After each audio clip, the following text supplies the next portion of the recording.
Salut à toi, comment vas-tu? Ici Juno de Entretien à cœur. Comment vas-tu? J'espère que tu as la forme ce jour et j'ai un petit truc pour toi. Un petit truc alors que je me promène dans ce quartier résidentiel, c'est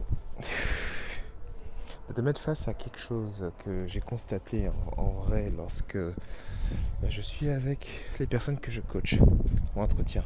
Quelque chose qui est assez difficile et subtil, c'est, on pourrait dire ça, comment rester motivé.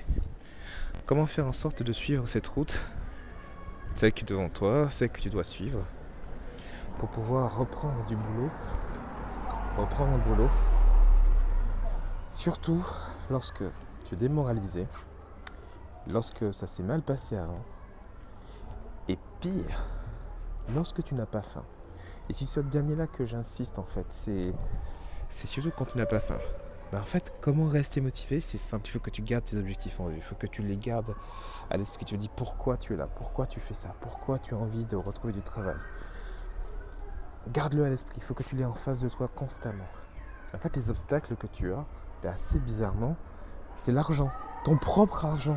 Parce que si jamais tu as des sous, assez bizarrement, tu seras beaucoup moins motivé.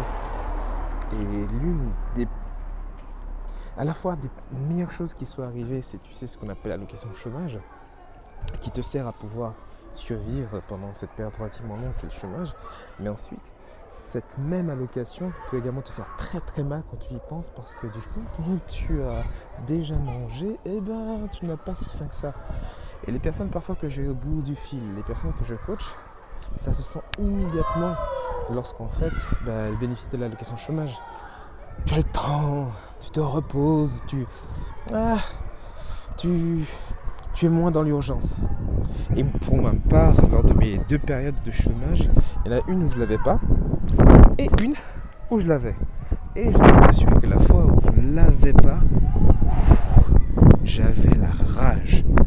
Et quand je l'avais, c'était facilement 2 voire 3 fois plus difficile de pouvoir te lever le matin, d'essayer de faire une différence et de te dire allez, on y va. Ça, c'est toute la difficulté que tu as à pouvoir rester motivé. Donc, la première des choses, comme tu sais que je le dis souvent, c'est un jeu qui est mental. Retiens quels sont ces obstacles. Celui de ton propre argent. Rappelle-toi quels sont tes objectifs. Fonce et passe à l'action. Vite. N'oublie pas, tu es au stop. À très bientôt. Ciao.